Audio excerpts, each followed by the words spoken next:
My name is Maya Whitfield, and if you asked my mother to describe me, she would probably say Maya is dependable. There would be a pause, a dart of her eyes to my face as if the right adjective were hiding behind my left cheekbone. And then she would settle for dependable, like I was an old washing machine that never broke down, humming through cycles nobody noticed. My sister, Jenna, 2 years younger, required adjectives. She was a noun, a spectacle. People didn't ask who Jenna was. They asked when Jenna was arriving. We grew up in a small coastal town that makes postcards out of sunsets. The water has a way of gilding even the ordinary. Somehow, that glow never stuck to me. I was the child who collected forgotten things, lost hair ties, abandoned seashells, overheard promises adults made to keep the peace. Jenna collected gazes. She was the kind of little girl who smiled and got extra frosting on her cupcake, who twirled, and the world tilted to accommodate the hem of her dress. Be sweet. Our mother Evelyn would say to me before company arrived, as if sweetness were a light switch I could control. And try to stand up straight, darling. Shoulders down, chin up. The chin-up directive was the hardest. It always exposed my soft jaw and the slight bump on my nose I'd made peace with by middle school. In photographs, Jenna always leaned toward the camera, her mouth open in a half laugh like life had just told her a joke. I looked like someone who'd heard the punchline already and was calculating the cleanup. It wasn't that I didn't love my sister. I didn't the way train tracks love the train that clatters over them every hour, reliably. Despite the pressure, despite the way it never really stops, Jenna was weather in our house. You prepared for her, you adjusted, you checked the sky if she was quiet too long. She was also, to her credit, affectionate and dramatic in ways that made strangers feel special. She'd clasp hands with a cashier and say, "I adore your earrings," like it was the only truth in the world. People thanked her for noticing them, not realizing that noticing was how she kept the spotlight warm. Dad Graham used to call me Pumpkin. He had a way of smoothing my hair absent-mindedly when he walked past, as if checking that I was still there. He worked long hours for the city's planning department and came home with graphite smudges on his fingertips and folded maps that smelled like effort. Brains and ballast, he'd say when a teacher praised my essays. You're the steady one. Jenna was the constellation of compliments. Lovely, luminous, a born performer. She became a dancer, then a model for a local boutique's Instagram, just for fun, she told everyone. Though it was the kind of fun that included a ring light, a curating eye, and a very strong opinion about angles. I studied communications, then community affairs, then sort of slid into a role at the nonprofit that organized beach cleanups and food drives. I kept schedules, secured permits, made lists that became events. When I fell into bed at night, I felt a bone-deep satisfaction in having turned chaos into something people could rely on.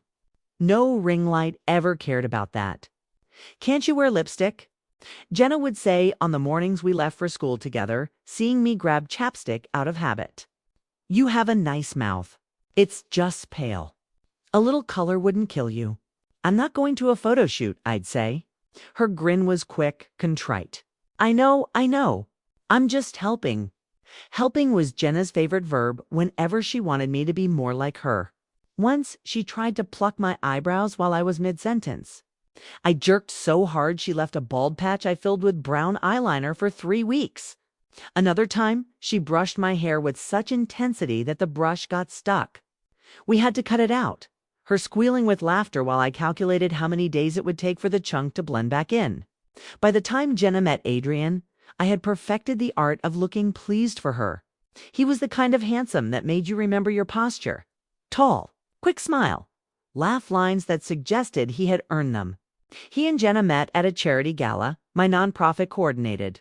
I remember watching Jenna glide through the room in a pale blue dress, her hand in the crook of Adrian's elbow like she had been born for crooks and elbows and rooms that transformed when she entered them. He called me the engine of the evening as he helped load chairs into a van. The engine. I smirked. That's not exactly a glamorous part. Engines get you home, he said. I like engines. I liked him for seeing that, and I liked him more because he made Jenna quieter somehow. The way a good song makes a room hold its breath. He wasn't impressed by her performances because he understood the person who performed, which is a greater compliment than any applause. For a while, I thought maybe this is how Jenna learns to share the sun. The first crack appeared 6 months into their dating at our mother's birthday dinner. Jenna had decided to be effortlessly late by 40 minutes. The restaurant held our table only because the hostess liked our father. When Jenna swept in, she apologized with a kiss on Mom's cheek and a dramatic monologue about traffic and a dog she'd rescued from the highway. Adrian arrived 5 minutes later on time. He'd gone to fetch the dog a proper home after Jenna messaged him. That was the first time I saw him look at Jenna like she was a storm he had to measure rather than a sky he wanted to fly. That night, when I helped Mom carry leftovers to the car, she sighed. "Your sister is going to be the death of us." "She rescued a dog," I said, because I'd learned to offer the bright thread first, and nearly killed my appetite. We laughed, and the sound was our truce. We loved her. We were tired. Jenna's engagement, when it came, was operatic. Adrian proposed on the cliffs at Miramar Point. Roses nested in the pockets of his blazer in a way that could only be described as ambitious. Jenna cried exactly to tears, which photographed well. I was the one who told her to angle her ring toward the sunset. "The light," I said, pointing, and she grabbed my face and kissed it like I had handed her the sun. "You'll be my maid of honor," she said, into my hair. "Obviously." I blinked. "Obviously." "Don't be thick," she said, grinning. "You're the organizer. I'm the," she wiggled her fingers, ring flashing, "the spectacle." "The bride," I corrected. Same difference. For a week, I've floated on the promise of inclusion. I created a new folder on my laptop titled J&A Wedding and filled it with budgets and vendor lists. Tiny diagrams of table arrangements, a color palette I thought we could negotiate. I met with caterers on my lunch breaks and texted Jenna options for playlists and venues. She responded with emojis, the flirtatious rally of someone dancing in another room while you set the table. Then came the first consultation with the wedding planner, a woman named Clarissa, who wore white sneakers with her linen suit and made them look like a magazine spread. We met in Clarissa's Studio A place that smelled like eucalyptus and paper. Jenna was late. Clarissa didn't even glance at the time. Adrian arrived with coffee for everyone and eyebrows that asked me for patience. When Jenna finally swanned in, trailing a scarf that did not belong to the season, she looped an arm through mine and announced, "We want something classic, but not old. Timeless, but not stale. You know." Clarissa smiled with the weary affection of someone who had turned that sentence into invoices many times. She laid out swatches and photographs. Jenna rejected the first 6 options and fell madly in love with the 7th. I took notes. I also noticed the small tightening around Adrian's mouth when Jenna dismissed his suggestion of a smaller guest list. "It's not that I don't adore your Aunt Hazel," Jenna said, drawing the word adore like she could decorate it, "but 80 people is basically a rehearsal dinner." I went home from that meeting and looked at myself in my bathroom mirror. It is not a romantic mirror. It faces a tiny window that lets in light only if the sun is desperate. My hair was in a ponytail I had cinched too tight. I took it down, fluffed it, and heard Jenna's voice like a ghost in the room. "You have a nice mouth. It's just pale." I put on lipstick. I took it off. Eventually, I washed my face as if the day were stuck to it. 2 weeks later, Mom called me while I was grabbing donations from a restaurant that had over-catered a corporate lunch. "Your sister wants a moment with you," she said. Reference points kept vague, the way mothers make them when they are hoping the landmine will not detonate. A moment. I balanced a tray with my hip and pushed through the swinging door into the alley where our nonprofit van waited. "She says it's about the bridesmaids." My stomach dipped. Didn't she say I'd be maid of honor? "Maya," Mom said, caution smoothed into my name. "Just hear her out." When I got to Jenna's apartment, she was in soft pajamas, her hair in a luxuriant bun that cost more than my monthly phone bill. She had staged the living room, candles unlit, but ready. A tray with tea, new throw pillows that had names like Flax and Dawn instead of beige and light gray. She patted the couch like we were about to discuss a book we both loved. "You look tired," she said. Then caught herself and smiled, the smile that made people forgive her. "I mean heroic. You always do so much with the nonprofit." "I like the doing," I said. "Mom said you wanted to talk bridesmaids." Jenna poured tea into cups that did not match and made a show of adding honey to mine. She always did this small theater of care. It wasn't that it wasn't true. It was just that it was also performance. "So," she said, drawing out the vowel, "this is delicate." I waited. "You know, I adore you," she began. My skin prickled. When Jenna used adore like that, was a word built into the sentence, like scaffolding around a construction site. Useful, cautionary. But the aesthetic of the wedding is very curated. She glanced at the coffee table where she had fanned out swatches of fabric like tarot cards. "Clarissa and I have built a vision. Pale greens, pale blues. Skin tones. Certain shapes. It's about symmetry." I stared at her. "Are you? Are you asking me to lose weight?" "No," she said it too quickly. "No, God, Maya, no. I would never. This is not that. It's just in the photos, bridesmaids are very visible. And the color we picked might not be the most flattering for everyone. Clarissa said, well, she said we could ask you to take a different role. An incredibly important role." I set the tea down. It rattled in the saucer because my hand had started to shake. "What role?" "Reader," she said quickly. "You could read a poem during the ceremony. Or greet guests. People would love you. You're amazing with logistics.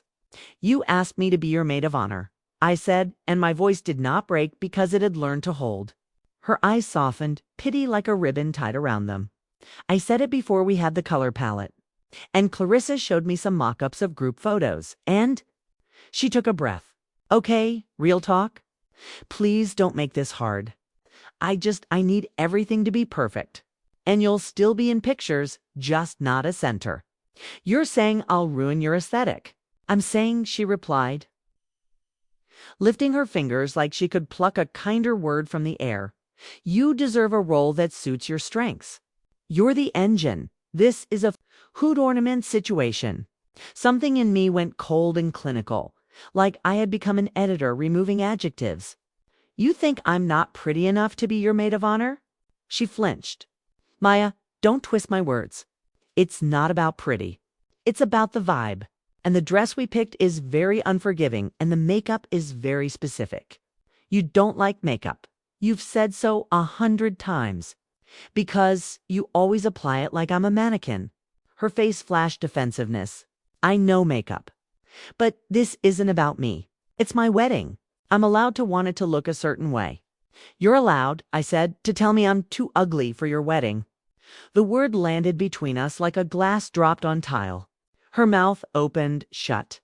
"I would never call you ugly," she insisted, voice rising. "I would never. Why are you making this ugly?" Because I thought it already was.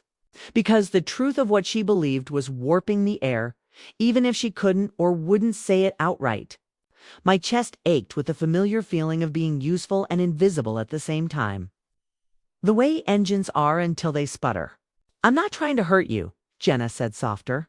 She leaned forward, pressed her warm hands around my wrist. Her eyes were damp. She made herself cry when she needed absolution. "You mean everything to me. Please don't make me choose between the vision and you. I'm just asking you to." 2 steps sideways. I pulled my wrist back. I was careful because I didn't trust what it would mean if I became anything other than careful. "I need some air." Jenna nodded quickly. Relief lit like a fuse because she had survived the worst of it, saying the thing she wanted. "Of course, go. We'll talk later. I love you." Outside, the evening hung heavy with the smell of rain turning to steam on hot sidewalks. I walked without the dignity of destination, just movement as proof I could still do it. Her words kept climbing my spine. Curated, vision, forgiving, centered. Too ugly had been my translation, but it was the sentence my body understood. I remembered every time she had helped me. The eyebrows, the lipstick, the ponytail that was too tight for her taste. I realized, with a sick clarity, that she had been practicing for this conversation since we were children. When I got home, Dad was at the kitchen table with a pencil and a crossword puzzle, his glasses perched low on his nose. He looked up, took in my face, and put the pencil down. "Tell me," I told him without giving myself the illusion of polish. The words came out as they wanted. Ragged, sharp, ridiculous in the way true things sound when you say them plainly. When I said to ugly, Dad flinched, even though I made sure to say I was the one who chose those words. He was quiet for a long moment. Finally, he said, "I'm so sorry, Pumpkin." "I'm 32, I said, trying to sidestep the old nickname like a puddle in the dark. "You're my pumpkin," he said simply, "and you're beautiful." I know that sounds like a father's job, but it's also a fact. I believed him in the way you believe in gravity, not because you feel it every second, but because everything else relies on it. And yet, even gravity can be questioned when the person you've orbited around for years throws you off your axis. "Your mother will be furious," Dad said, rubbing the bridge of his nose. "Don't tell her yet," I said. "I can't handle two weathers at once." He nodded. "What will you do?" "I don't know," I said, honestly. Part of me wants to refuse to go. Part of me wants to show up in the exact shade of green she picked and stand right in the middle of every photo. And a small, treacherous part of me wants to believe her that I'm not right for it anyway. Dad reached across the table and held my hand. "The calluses, familiar." "That last part," he said softly, "it's a lie someone told you and you kept repeating because you thought it was polite to agree. Don't be polite to lies, Maya. I slept badly. In my dreams, people measured me with tailor's tape and wrote numbers on clipboards, shaking their heads, clucking their tongues. I woke with the kind of headache that made the world too bright. But life doesn't pause for private weather. I had a volunteers meeting at 9, a site visit at 11, and a donor lunch at 1. I put on my navy dress, the one that did not ask me to be someone else, and pulled my hair back. Not in Jenna's curated messy bun, but in my smooth, practical ponytail. At the volunteers meeting, I listened to a retiree argue about the placement of recycling bins and felt a distant gratitude for solvable problems. During the site visit, the owner of a dock we wanted to use insisted we remove our banners by sundown and offered me a beer to prove he wasn't mad. I declined the beer and negotiated the banners. At the donor lunch, a woman in a silk blouse told me she loved my passion, which is code for "I can see that you do work that does not pay you enough." But even as I navigated these small storms, my mind kept leaping forward like a skipping record to the wedding day, to my place in Itornot. I imagined the photos, Jenna, glowing. Adrian looking like the man who had always wanted to hold on to something bright. Bridesmaids in a palette that had been tested under different light. Where would I stand? Behind the photographer, organizing the shot list. Off to the side, handing out programs. On a stage, reading a poem I did not pick, surrounded by flowers that had names like Seafoam and Whisper. Would I be a shadow in their curated sunlight? A text came from Jenna mid-afternoon. "I love you. I hope you understand. Clarissa says the reader gets to pick their outfit. We can make something amazing for you." I stared at the screen. I imagined typing. "I understand you perfectly." I imagined typing. No, I wrote neither. Instead, I put the phone in my drawer and went back to work, because an engine has to keep turning or the whole machine stalls. That night, Mom called. Her voice was unusually even. "I spoke to your sister." I sat on the edge of my bed. And I'm going to say something I'm not sure I've said enough," she replied. "I'm proud of you, Maya. I'm proud of the way you carry our family's messes without making more of your own. I'm proud of the way you have a life that you built yourself." Her sister, she sighed. "She forgets that life is more than glassy surfaces." Tears came fast and hot. Not because I needed my mother's approval, but because I hadn't realized how much I'd been living like I would never get it. "She wants me to be the reader. She wants you to be invisible in a polite way," Mom said. "Which is worse than invisible, because then she gets to say she included you while pushing you out of the frame." "What do I do?" "I can't tell you," she said. "It's her wedding, and she has a right to curate things to a point. But you have a right to dignity. If you can find a way to keep both, do that. If you can't, keep your dignity. After we hung up, I sat in the quiet so long the room felt like it would tip. Then I opened my laptop to my J&A wedding folder. I looked at the files I had already created: budgets, Zell's Expender contacts, docs, seating ideas, PDF. I thought about the hours I had spent in service of a vision that didn't include my face. Something in me hardened, not into anger yet, but into resolve. If I was going to be asked to step sideways, I would decide where I stepped. I drafted an email to Clarissa and Jenna with the subject line, ceremony reading and guest experience. Coordination. In it, I laid out a plan that made me feel lift, not centered, then vital. I proposed choosing the reading myself. I proposed coordinating the guest arrival experience so it would run flawlessly. Signage, usher briefing, contingency for rain. I proposed an outfit that would harmonize with the palette without parroting it. I proposed a rehearsal schedule. It was the language I spoke best: order, agenda, logistics. If they did not want my face in the frame, then they would have my fingerprints on the bones of the day. Before I hit send, I stared at the cursor, pulsing like a heartbeat. "You are making this easy for her," a voice in me whispered. "You are smoothing the path for someone who just handed you a stone." Another voice, one I trusted more, said, "You are drawing your boundary in the language you command." That is power. I sent the email. 5 minutes later, Jenna replied with a string of hearts and a "You're a lifesaver." That felt like a receipt. Clarissa thanked me and attached the finalized mood board, as if to remind me what room I was entering. Adrian texted separately, "Thank you. I'm sorry." I typed, "It's fine," then deleted it and wrote, "We'll make it work." He sent back a single prayer hands emoji, which made me want to throw my phone into the ocean and watch a gull carry it away. In the days that followed, I became the engine more than ever. I compiled playlists, drafted a rain plan, sourced a mic stand that wouldn't wobble during the ceremony. I visited the venue at sunset and recorded how the light moved across the lawn, where shadows pooled, where photographs would flourish. I wrote and rewrote the poem I would read because I had decided it would be my words or none. I had things to say about love. Not the spectacle, but the steady. The kind that shows up with chairs after the music ends. The kind that remembers your coffee order, but also the name of your high school. English teacher because you loved that class and needed someone to remember it mattered.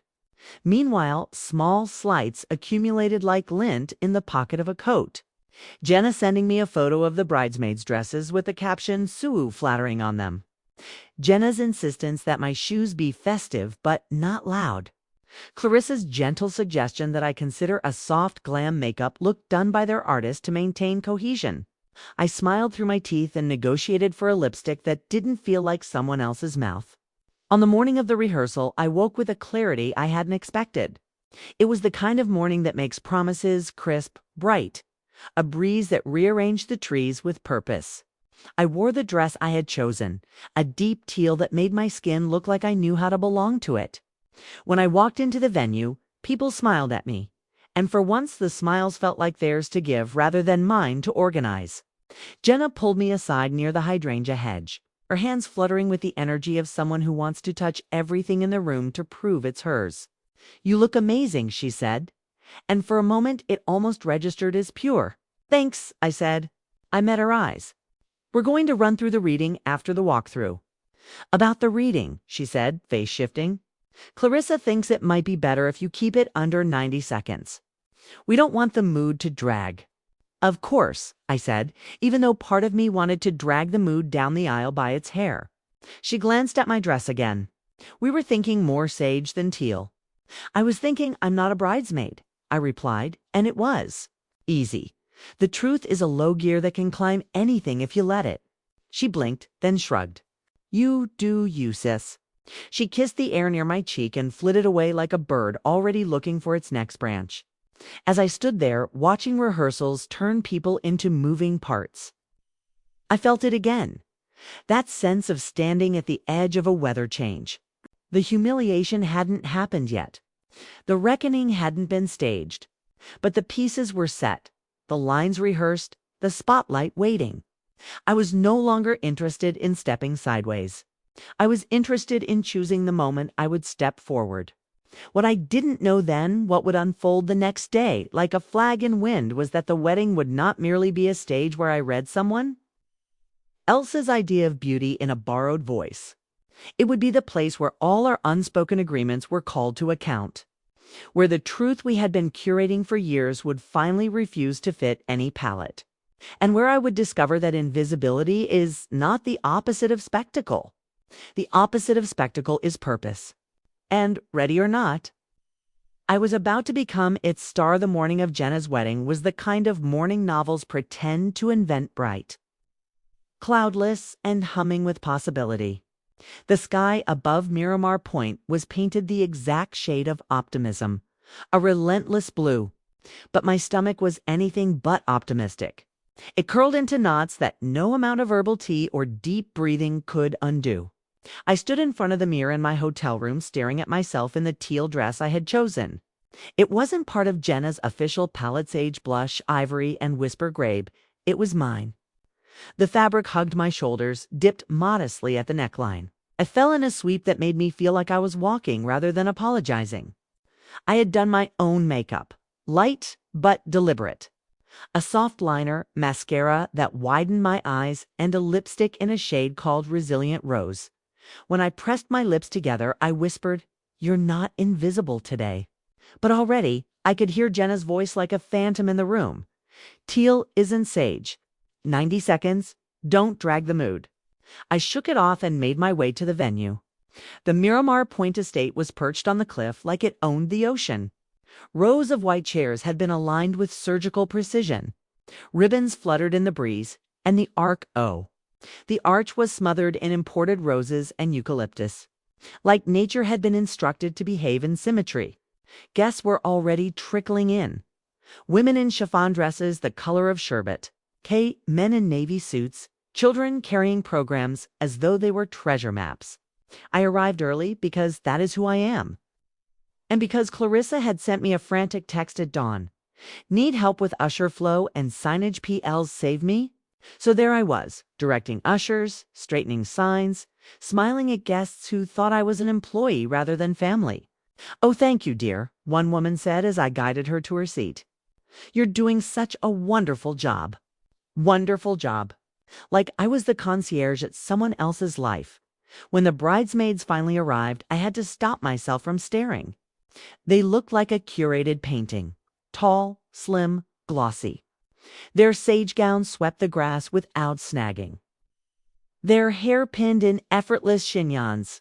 Their faces glowing with the kind of makeup that comes from professional brushes and expensive palettes. And there, among them, was Jenna. Already dressed, though tradition said she should wait until the last second. She wanted to be seen. She wanted the hush that fell when she entered. Her gown was mermaid-cut silk, hugging her like it had grown from her body. Pearls dotted the bodice like droplets of dew. Her veil cascaded, catching the sun. Gasps rose from the guests. Phones clicked, flashes erupted. And I still in teal. Holding a clipboard of usher schedules might as well have been the gardener trimming hedges in the background.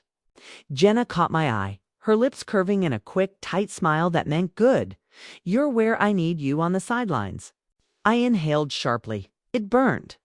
During the pre-ceremony mingling, I overheard them. Guests, strangers, acquaintances, people who didn't know me except as the bride's sister. "Is that the sister?" one whispered behind a hand. "The one not in the bridal party." "Yes, I heard she's reading something. Jenna said she wanted her to have a role without, you know." The woman trailed off, eyes darting toward me. Without ruining the aesthetic, the other finished with a smirk. I pretended not to hear, but the words landed like stones in my chest. My pulse hammered so loudly I thought the ribbons on the arch would tremble in sympathy. Too ugly for her wedding. That wasn't just my interpretation anymore, it was the unspoken script everyone else had received. Adrian's mother, a kind woman with storm gray hair and gentle eyes, found me as I was adjusting the program table. "You must be Maya," she said warmly. I smiled, but it was tight. "Yes." Her hand squeezed mine. "You've done so much work here, haven't you? I can tell. The flow, the signage, the little details. It's seamless. That's you, isn't it? Her words were genuine, not barbed, and yet they cut me anyway. Because yes, I was the one who made it all seamless, but not the one who was allowed to shine. Before I could respond, Jenna appeared at her side, slipping into the conversation like champagne fizz. "Mom, don't you love the vibe?" she asked, turning so her veil spilled dramatically over her shoulder. "Clarissa and I worked so hard on every single detail." Her eyes flicked to me for a half second. No mention of my name. No acknowledgement of the dozens of hours I'd poured into logistics. To Adrian's mother, I might as well have been a hired hand. I swallowed the ache. "It looks perfect," I said, my voice steady. Jenna smiled, satisfied. "Doesn't it just?" When the music began, I took my seat in the second row. 2 chairs from Mom. She reached for my hand and gave it a squeeze that said, "I see you." Dad sat rigid, his jaw set in quiet fury. He didn't speak, but the silence around him was louder than any words. The bridesmaids glided down the aisle like they had been rehearsing for a film. Then Jenna appeared, escorted by Dad, who forced his features into a mask of pride for the sake of dignity. She was breathtaking. I'll give her that. The guests erupted in sighs and applause as if she had invented the concept of beauty. And me. I sat teal against a sea of sage, the lone discordant note in a symphony. When the officiant announced my turn to step forward for the reading, I rose, clutching the folded paper in my hands. My knees trembled. The guests leaned in, curious, expectant. I walked to the microphone stand, adjusted it slightly, and unfolded the paper. Before I could begin, I heard it. A snicker. Then a whisper. "Why isn't she in the bridal party?" Jenna said the dress didn't suit her. "Oh, makes sense." Heat flamed in my chest. I gripped the paper tighter. My eyes darted to Jenna, who was watching me with that same tight smile. It wasn't encouragement, it was possession. She wanted me to read quickly, politely, beautifully invisible. I opened my mouth, but another comment floated from somewhere in the back. "She's not as polished as Jenna. Poor thing. Poor thing." The words hit me harder than I expected. My throat closed. My heart banged. I could see in that moment exactly how I appeared to them. The awkward sister. The one shuffled to a role that didn't involve photographs, standing at the mic like a charity case. And Jenna looked pleased. Her lips curved just slightly higher, as though she had orchestrated this very moment. Me small, her radiant. I began to read. My voice wavered at first, quivering like a bird against glass. The poem was mine about love, that endures not in spectacle, but in steadiness, but the words came out thin, almost swallowed. A murmur passed through the audience. Some nodded politely. Others checked their programs. I could feel them slipping away, my voice not strong enough to tether them. And then, right in the middle of my reading, Jenna did it. She adjusted her veil dramatically, tugging it so it floated around her like mist. Gasps rose, eyes turned back to her, and just like that, I was background noise at her performance. Humiliation burned hotter than the sun overhead. I wanted to crumple the paper, to run down the aisle, to disappear. But my feet stayed planted, and I finished, though my voice cracked on the last line. Polite applause followed. Thin, pitying. I walked back to my seat, every step an echo of shame. As I sat down, Mom leaned toward me. Her voice was low, fierce. "She should be ashamed, not you." But it was too late. The humiliation had already branded me. I could feel it on my skin, see it in the pitying eyes of the guests, hear it in the whispers behind their fans. Jenna had won for now. She had orchestrated the scene exactly as she wanted, herself as the star, me as the cautionary shadow. But what she didn't know was that humiliation can be fuel. And deep inside me, beneath the ache and the heat and the shame, something small and sharp had ignited. I wasn't going to stay invisible. Not this time. The ceremony ended in a storm of camera flashes and applause that wasn't for me. I sat in my seat trying to peel my humiliation from my skin like a too tight dress, but it clung stubbornly. Jenna had floated down the aisle triumphant, Adrian smiling like a man determined to keep the peace. While I simmered in my teal dress, the aftertaste of pitying applause heavy in my mouth. But weddings don't pause for bruised egos. They churn forward, propelled by timelines and cocktails and the collective hunger for celebration. By the time the guests migrated to the reception hall, an enormous glass-walled pavilion overlooking the Sigh had steadied myself enough to walk without visibly crumbling. Engines don't stall in public, I told myself. You keep turning, even if the world doesn't notice. Still, the whispers trailed me. Poor thing. She tried, didn't she? She's not photogenic like her sister. I smiled through my teeth and directed lost guests to their tables, because that was my assigned purgatory. Useful but unseen. The reception hall gleamed like a magazine spread. Tables were draped in ivory, centerpieces spilling pale roses and eucalyptus. Candles flickered in glass cylinders, throwing light against the ceiling. A string quartet played in the corner, their bows rising and falling like they were all breathing together. Jenna, of course, had changed into her second dress, a sleeker gown meant for dancing. She looked like she had stepped out of a bridal editorial. Guests swarmed her, snapping photos, exclaiming over the cut, the fabric, the train. I hovered at the edge, sipping sparkling water, waiting for the moment I could slip away without being branded ungrateful. But then something shifted. It began with the toasts. The best man, Adrian's longtime friend, delivered his with practiced charm, stories of college antics. Admiration for Jenna's beauty, jokes that made the crowd laugh in polite unison. Then Adrian stood, glass in hand, his face calm but his eyes shadowed. To my wife, he began, and the crowd erupted in cheers. Jenna beamed, glowing brighter than the candles. To Jenna, who walked into my life with a storm's energy and made sure I never forgot the sky could change in an instant. Applause. He paused, scanning the room. And to her family, who raised a woman strong enough to claim every room she walks into. More applause. Jenna's smile widened.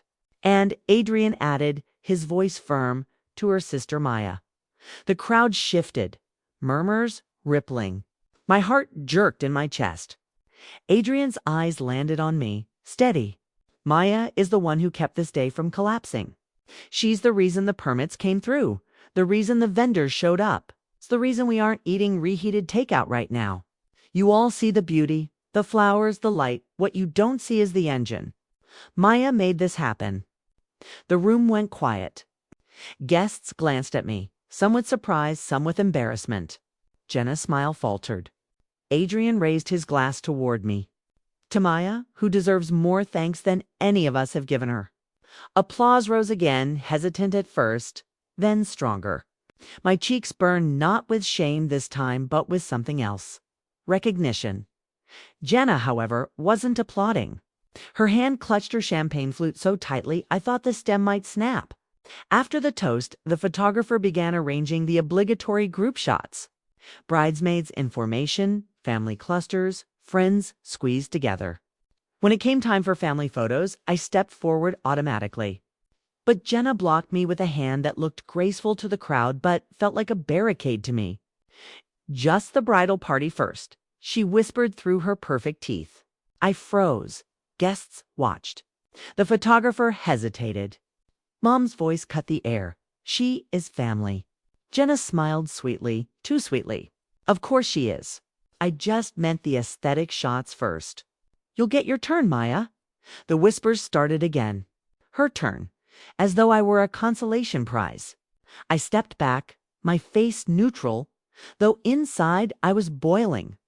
Adrian's jaw tightened. But then something happened. The photographer's assistant, a young man juggling lenses and memory cards, accidentally dropped a flash drive near the photo booth. It skittered across the floor and landed by my feet.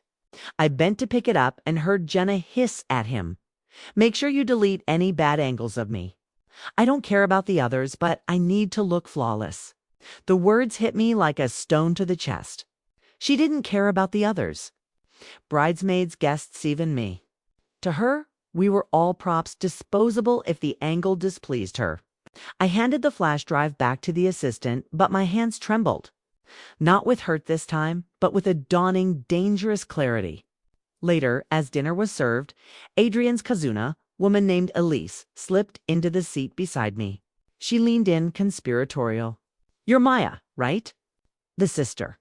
I nodded cautiously. Elise's eyes flicked toward Jenna, who was laughing too loudly at a guest's compliment. "I shouldn't say this, but you deserve to know. When Jenna first met Adrian, she told people she only dated him because he had connections.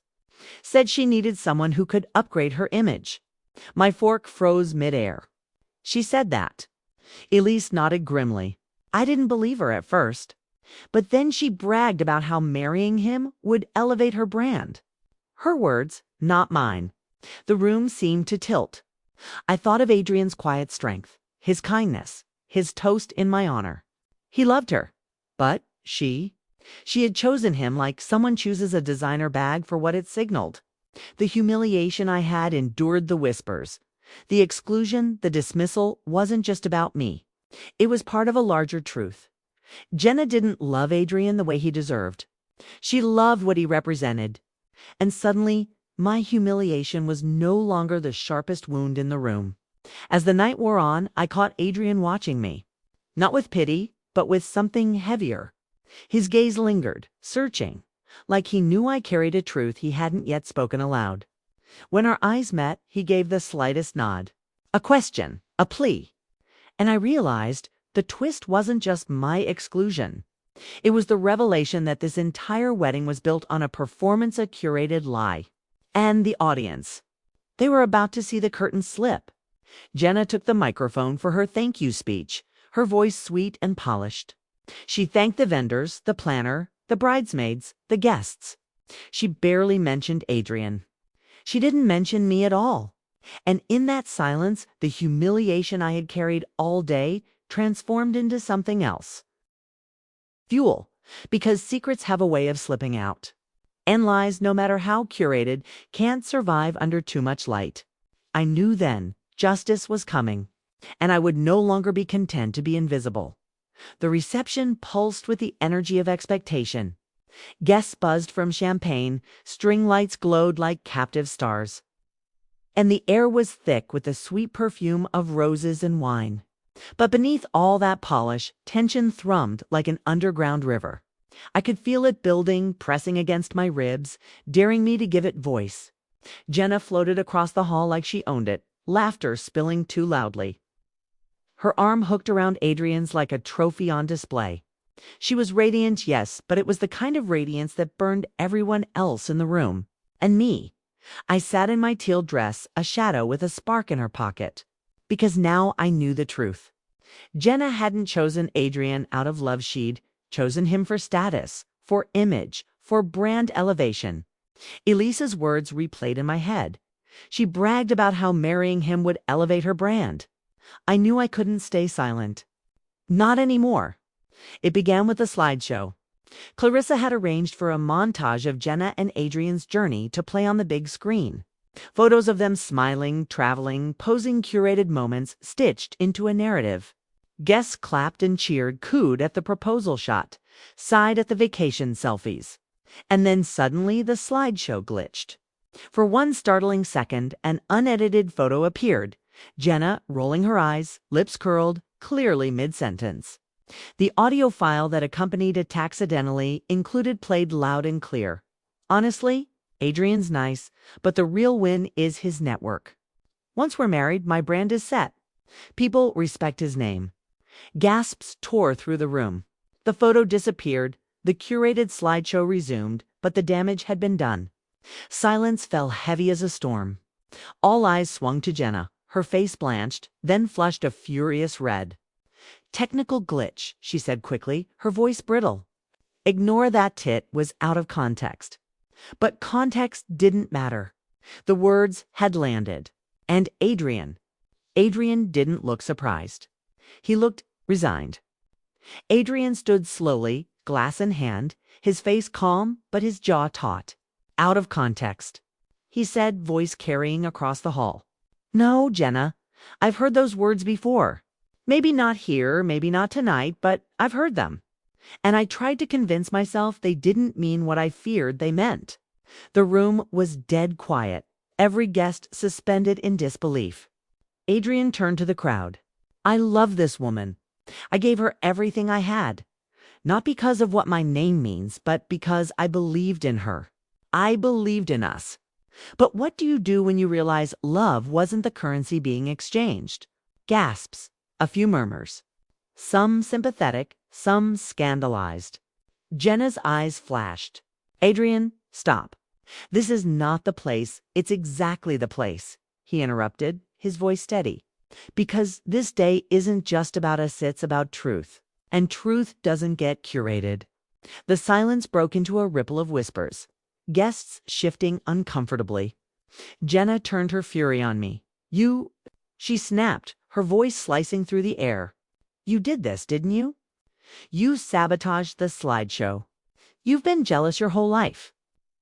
Maya, you couldn't stand that I was the beautiful one, the chosen one, so you decided to ruin my wedding. Dozens of eyes turned to me. For a heartbeat, I felt 12 years old again, caught in the blast of her drama, too stunned to defend myself. But then I remembered the whispers, the humiliation, the pitying applause. I remembered Dad's words, "Don't be polite to lies." I rose slowly, my teal dress catching the light. No, Jenna, I said, my voice stronger than it had ever been. I didn't sabotage anything. But maybe the universe got tired of your lies and decided to tell the truth for you. Gasps. Applause from a few bold guests. Jenna's face twisted. You're pathetic. You've always been jealous of me. Look at you standing there in that off-color dress, not even part of the bridal party because you couldn't fit the vision. You're just bitter because she hesitated, but the word hovered, poisonous, ugly. I stepped forward. Say it. Go on. Say what you told me, that I was too ugly for your wedding. The room froze. Guests stared at Jenna, waiting. Her mouth opened, closed. Yes, you did, I cut in, my voice ringing. You told me the dresses wouldn't suit me, that the photos would suffer if I stood beside you. You asked me to step sideways so your aesthetic wouldn't be ruined. Whispers rose like a tide. People turned in their seats, shaking their heads, eyes full of judgment, not at me, but at her. The microphone still sat abandoned at the front. I walked toward it, every step steady, deliberate. When I reached it, I turned to face the crowd. You've all seen Jenna's spectacle today, I began, my voice carrying. The flowers, the dresses, the curated perfection. But here's what you haven't seen. The truth. I grew up as Jenna's sister. That meant living in her shadow, being told I wasn't enough. Not pretty enough, not stylish enough, not polished enough. And I accepted it because I thought that was my role. But today, on the day she called me too ugly to stand beside her, I realized something. Beauty that depends on putting others down isn't beauty at all. It's cruelty dressed in silk. Gasps and murmurs spread across the room. I saw Mom's eyes shining with tears, Dad sitting tall with pride, Adrian watching me with quiet gratitude. I continued, my voice unwavering. I may not be curated.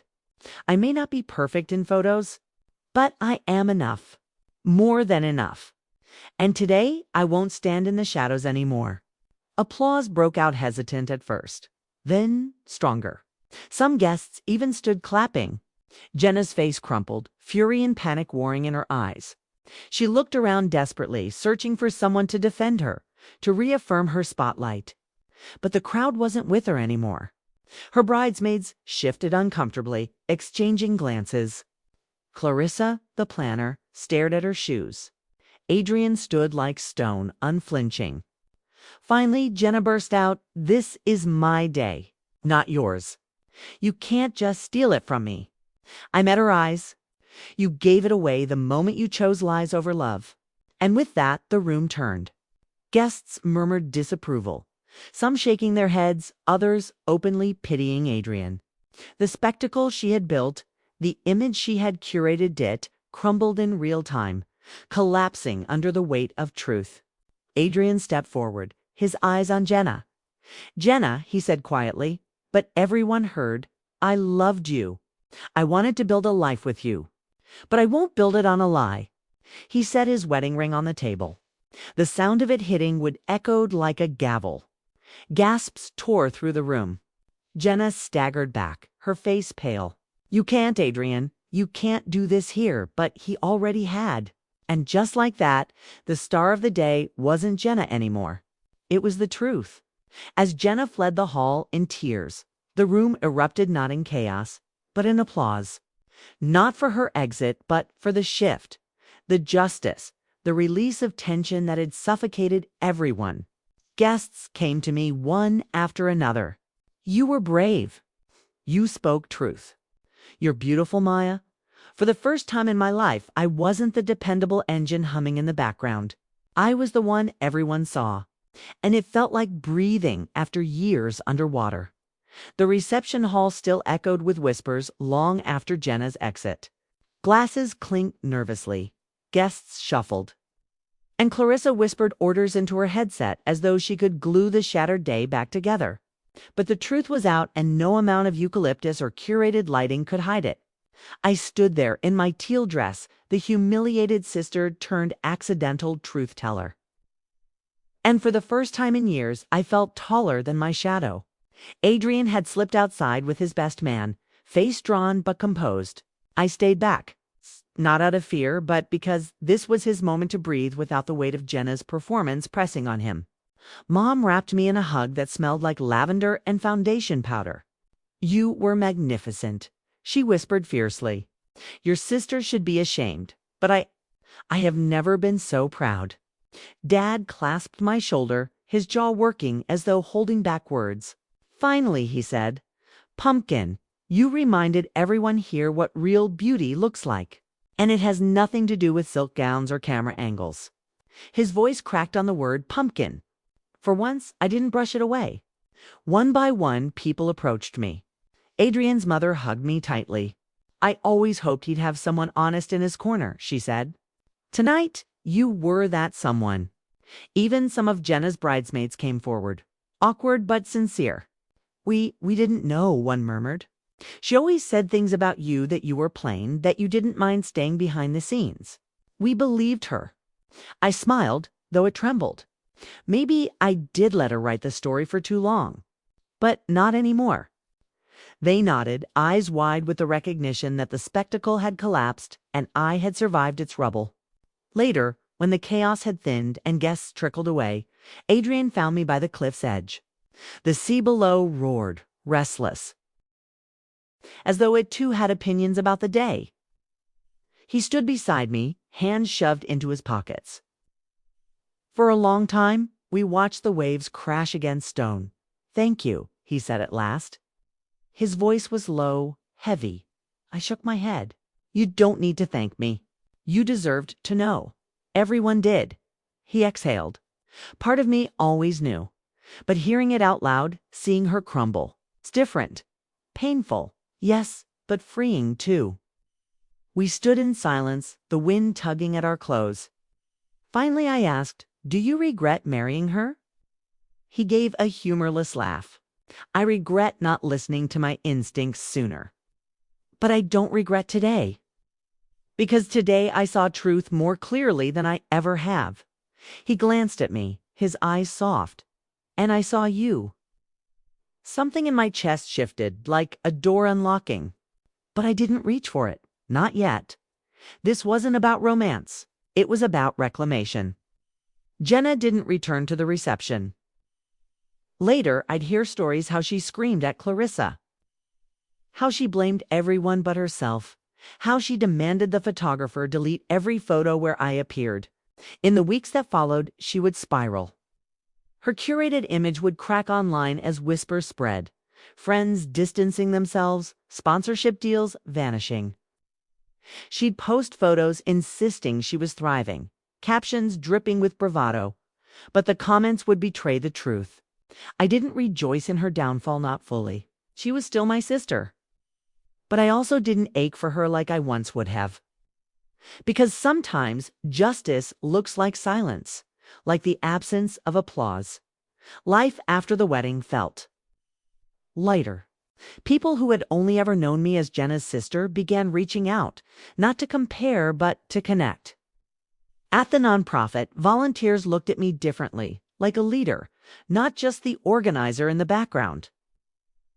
When I spoke at our next event, they applauded not just politely, but with genuine warmth. And for the first time, I let myself believe it. I wasn't invisible. I had never been invisible. I had simply been standing beside someone who demanded all the light. Now, I had found my own. One evening, weeks later, I sat with Mom and Dad on the porch, sipping tea as the sun bled gold into the horizon. "I keep thinking about that moment," Mom said softly, "when you stood at the microphone. You didn't just defend yourself. Mayo reminded everyone of the truth. That love isn't about spectacle. It's about steadiness. It's about showing up." Dad nodded. "Engines don't get applause, Pumpkin, but they get people home." I smiled. "Maybe, but sometimes engines deserve a little spotlight, too." We laughed together, the sound easy, healing. I don't know what future awaits Jenna. Maybe she'll learn. Maybe she won't. But I've stopped making it my responsibility to carry her storms. As for me, I've learned that beauty isn't a curated image or a flattering angle. It isn't the color of your dress or the way your lipstick matches a palette. Real beauty is truth spoken when silence is demanded. It's dignity held when someone tries to strip it away. It's resilience, the kind that grows in the shadows until it's strong enough to stand in the sun. I was called too ugly to stand in my sister's wedding. But when the lies fell apart, it wasn't her curated perfection that the guests remembered. It was me standing tall, teal against sage, speaking truth. And in that moment, I didn't just attend the wedding. I became the star guest. Sometimes. The ones who try to silence us end up giving us the loudest stage. My sister thought I was too ugly for her wedding. But in the end, truth made me shine brighter than her curated perfection. If this story moved you, don't forget to hit subscribe and turn on this so you never miss another tale of family, betrayal, and justice. And if you've ever had to fight for your worth, drop A in the comments side. Love to hear your story too. Until next time, remember, dignity is the best revenge.